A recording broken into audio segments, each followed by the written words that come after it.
She had cancer of the brain, the liver, the uterus, the heart. She died on the operating table. She made millions, collabed with ginormous brands, and was lying about it all. Oh, Belle Gibson. Not Mel Gibson, Belle Gibson.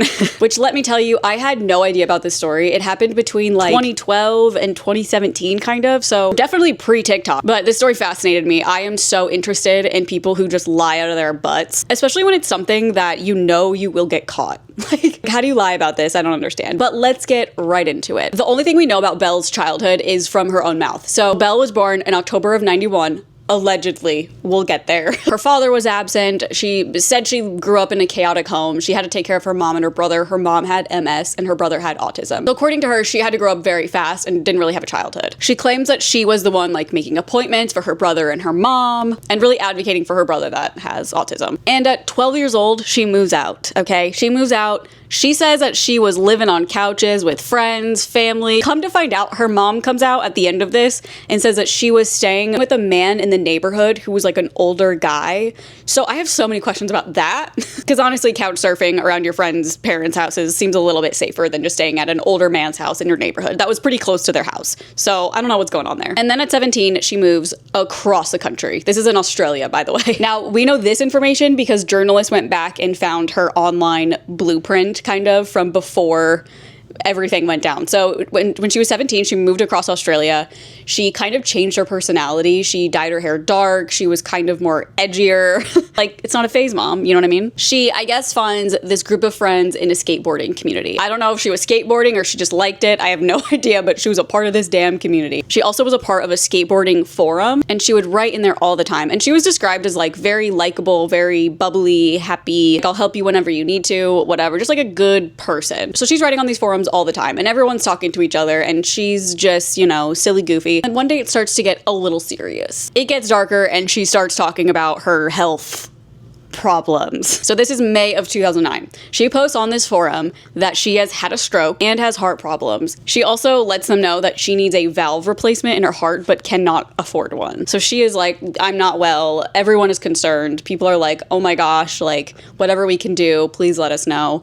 Very supportive. She comes back days later, letting them know that she had a surgery, which they were kind of like, wait, I thought you couldn't afford a valve replacement and you had a surgery. I don't know what the details about that. My first thought is, I thought Australia had free healthcare. She lets them know that her heart condition has gotten worse and she is terminal, and also she died on the operating table but came back to life, which isn't impossible. It happens. So then, of course, classic, she moves after letting them know this. She moves to Melbourne in 2009. She meets a guy. She has a baby in 2010. Her and this guy are no longer together, but she is happy with her baby. Okay. So she has now stopped posting on this skateboarding forum and is now posting updates on Facebook. So this is like kind of the first time, besides this skateboarding forum that's not super public. I mean, it's public, but like it's not tied to her exactly like Facebook is, you know? So she posts on Facebook that she has stage 2 malignant brain cancer and she has 4 months to live. She also mentions that she has started chemotherapy, but as she was outside of the hospital, I don't know, walking around or something, she passed out and she had an epiphany that she did not want any Western medicine because it is making her sicker than she actually is, apparently. She just wants to do like a holistic approach. She wants to heal herself. She wants to eat her fruits and veggies and get rid of this basically impossible brain cancer to go away. After posting, she has brain cancer. She's gonna heal it herself. She posts months later that her cancer is disappearing. So obviously, people are freaking out because, you know, they don't see her as a liar at this point. Odd thing is she wouldn't really talk about it in her personal life much. I think her friends were kind of just like, they knew what was going on, but they knew she was taking care of it and she looked healthy to them. I think they were just kind of like, okay, we'll see how this goes. I don't know. Belle had also convinced people around her that the chemo is what makes cancer patients look sick, not just having cancer. It's the chemo. So that was kind of her justification of like why she looked fine and normal. So then, as any white woman who wants some attention, she creates a blog. And it's all about being a single mother with cancer. People think it's riveting. They're inspired. They think she's incredible. She's so strong, blah, blah, blah. Her blog was pretty successful. And from there, she started an Instagram account.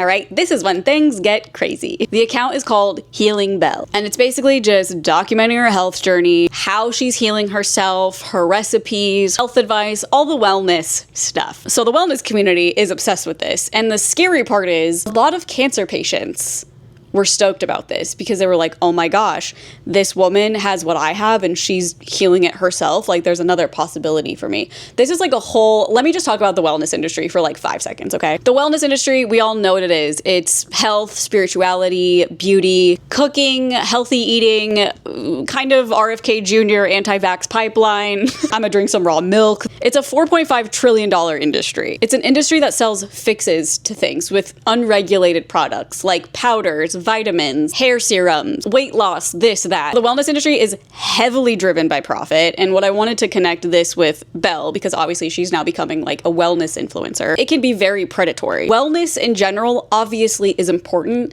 but it's gotten to a point, I think in the last like 20 years, you can just kind of exploit insecurities. Like if you're overweight or your hair is thinning or you have wrinkles or whatever, there's so many solutions. Drink this collagen, eat this 4 hours before bed and you will be skinny in the morning. It's all heavily coded in these buzzwords like detox, toxicity, biohacking, vibrations. Obviously it's good to pay attention to your health, but the wellness industry has really gotten into this exploity, grifting place, I believe. So she's now this huge figure in the wellness industry. Everyone's like, what the heck is going on? She's healing her cancer. This woman is a freaking miracle. So on her Instagram, she's updating all the time. And one day she posts about her health conditions that they're kind of worsening. She's having seizures. She has difficulty walking. She has brain swelling and she has ringworm. I know this story is crazy in itself, but this specific thing made me want to rip my hair out.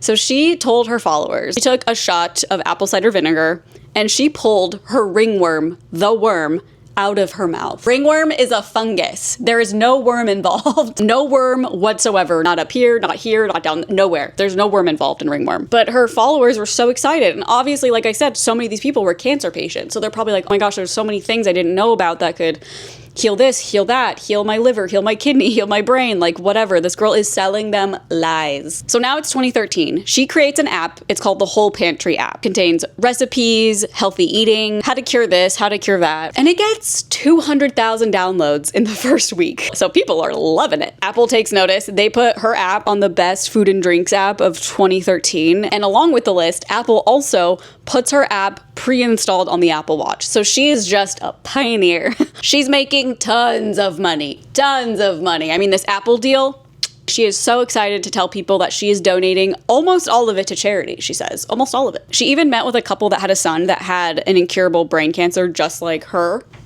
And she told them she would donate 100% of the profits from 1 week of sales from the app. So they're like, thank you, you're amazing. Obviously, what a godsend. She's claiming she sent 300,000 to charity, which is honestly amazing if it were true. And to add on to her success, the publishing company Penguin wanted to publish a book version of her app. So she is just getting these deals, healing herself of cancer and making money, honey. So months before this book is published, she posts on Instagram that she has some bad news. This is what she says. With frustration and ache in my heart, my beautiful game-changing community, it hurts me to find space tonight to let you all know with love and strength that I've been diagnosed with a third and fourth cancer. One is secondary and the other is primary. I have cancer in my blood, spleen, brain, uterus, and liver. I am hurting. Obviously, people are scared. Also, some cancer patients that were following her had abandoned modern medicine. So she fully grifted them to this wellness thing of healing yourself. And here she is like announcing that she has all these other cancers that has spread from her brain cancer. I did read about a woman who was following Belle Gibson's wellness plan and she had leukemia. She pushed off Western medicine for so long. She eventually got pneumonia and the doctors were like, you could have died like easily from this with your cancer. Like, so for her, that was kind of a wake up call. And she was like, I don't know if this girl's telling the truth. Maybe it's just not working for me. I don't know. So during this time, after she announces all of these cancers that she has all over her body, she's drinking, partying, going to tanning beds, which is like, if you have, I mean, if you don't have cancer, don't go to tanning beds. But especially if you have I'm sorry, brain cancer that has also spread to like almost every single organ you can think of. I don't think you're gonna want to go to a place that's like 99% going to give you skin cancer as well. You know what I mean? Like girlie, I know we love a tan, but hello? I also watched a documentary about this, and there was a brain doctor, surgeon, I don't know. But she was like, it is 99% impossible for her to have brain cancer and it to spread that much, and for her to even be able to like walk around. She was like, there is no, it's almost impossible to cure with modern medicine. I don't think she's eating fruits and vegetables and curing her incurable brain tumor. So Belle throws a birthday party for her son. At the end of the party, at the end of the night, she falls to the ground and has a seizure. She is shaken, foam coming out of her mouth. Her friend Chanel says out loud, we need to call an ambulance. As soon as she says this, Belle's eyes open and she says, I don't want Western medicine involved. Ma'am was mid-seizure. And she said, no Tylenol autism for me. So now Chanel is like, okay, something is wrong. She's sick to her stomach. She is confused. She's like, I need to confront her. Like, I need to ask her what's wrong. She has a huge following of people who trust her. She's giving all this advice. And to me, it's not checking out. So like any exciting drama, she went to her house to confront her. She and I believe a couple more friends went over there because they were all kind of confused. And they basically were just like, do you have cancer? Are you sick? And Belle was just like, of course. Of course. They asked, I'm so sorry, but can we see like any evidence, like any scans, any what? It's really giving Vicky from Real Housewives, if you know what I'm talking about. And Belle says, no, I don't keep them in my house because they're negative energy. I mean, she is a wellness person, so I don't put that past her, but I don't think that's true. Then Chanel asks her, what hospital did you go to confirm that this cancer has spread? Like, who told you? Where'd you go? She said, oh, a doctor came to my house. Chanel asks, what was the doctor's name? Belle says, Dr. Phil.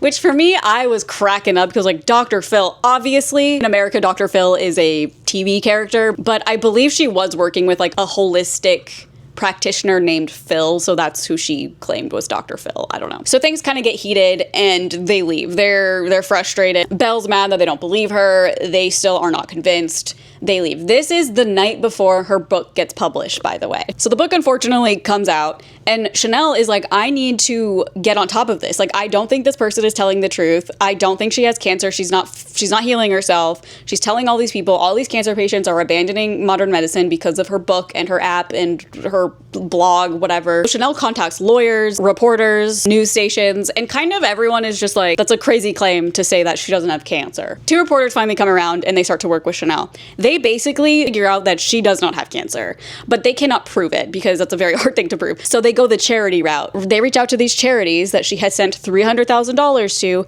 and guess what? No money was sent. Not a dime, not a cent. The charity's like, there's no evidence she sent us anything. Like, we have not received anything from her. Also, the boy that she fundraised for and said, I'm gonna give you 100% of my week's sales, never saw a dime. In a very sad and scary sense, this family really thinks that Belle was talking to them about her son to extract symptoms so she could kind of use it as her own.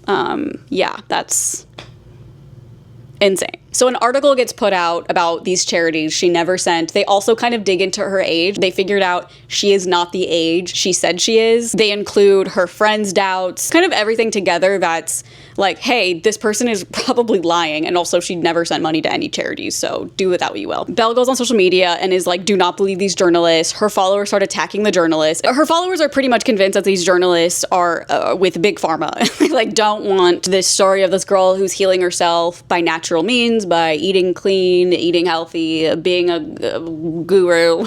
But then Belle starts to delete everything. She starts slowly going through, deleting her healing herself posts, then her recipes, then just everything. Everything is gone. She then goes on Australian Women's Weekly. They do a whole photo shoot, a whole interview. It is confusing. It's a confusing interview. She admits her cancer is fake, but she's only saying like a couple of them are. It's very bizarre. She says there was a point where I really thought I did have cancer, so I'm not lying. So this comes out, everyone's confused. She goes on 60 Minutes Australia to really clear her name. She is like, I'm gonna explain it all.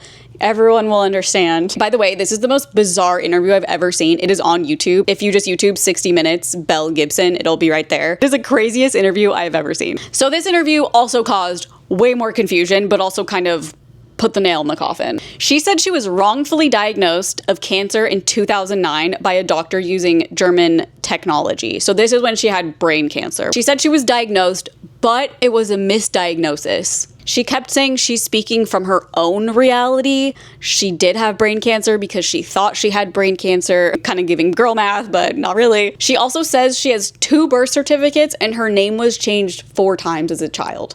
So like, she's basically making this story impossible to connect to anything. You thought you had cancer, but you didn't, but then it spread, but those ones might be real, but you say you're 26. Like, the lady was literally like, how old are you? And she goes, I believe I'm 26. And she goes, okay, but how old are you? Like, this lady was pretty ruthless. It was kind of funny. She was like, so you're a liar. Like, the lady was just, you're a liar. It was very that energy. The interviewer literally said, do you have cancer? And she just goes, I hope not. So after this comes out, no one's believing her. Apple pulls her app, Penguin pulls her books off the shelves, and I kind of want to know how you guys feel about this because this is interesting to me, but some people were like upset with Apple and Penguin for not verifying that this was true, but I also just feel like who's gonna ask someone, do you actually have cancer? I mean, I guess if she's claiming she's healing herself, maybe they would need some sort of evidence for that, but I don't know. People were really mad with Apple and Penguin, and obviously I can see why, because they didn't do their due diligence to protect other people, especially people who had cancer or other ailments that they were now believing that they could heal themselves. I don't really know. After the 60-minute interview comes out, her mom speaks. Her and her mom are estranged, by the way. I should have said that earlier, but they're estranged. So she doesn't really have any like close family. Her mom comes out and says she has lied about her childhood. She was like, this girl never lifted a finger. Like, she was not taking care of us. And also, my son does not have autism. Her brother comes out and is like, I don't have autism. I don't know why she would say that. So in May of 2016, there is legal action from Consumer Affairs about the charities, just the whole like lying to people about the charities, saying she had a incurable brain tumor. She's heading to federal court and she is fined $400,000. Oh, sorry, $410,000, which was to be divided between the charities and the boy that she was fundraising for. March 2017, final ruling, no evidence of cancer or healing it. Surprise, surprise. She shows up to court in 2019. She is in a rich ass outfit. Okay. She looks like an asshole because she's wearing this designer outfit. She looks amazing. And she's like, I can't afford these fines. She has no money for the fines. So she gets raided by the FBI. The FBI comes to seize items that will add up to the amount that she owes the charities and the family. Her house was raided twice. To this day, she is still not paid. And you'll never guess where she is now. She is still free. She's out there free. Guess where she is, you guys? Guess where she is? She has been adopted by the Ethiopian community and raises money for them and fundraises.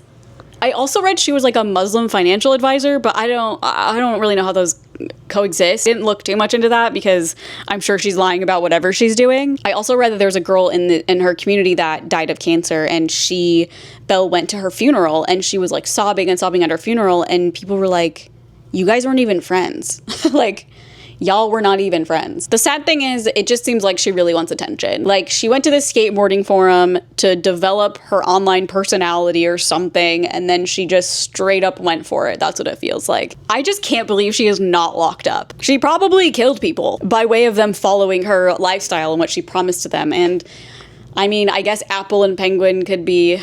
I don't know. That's rough.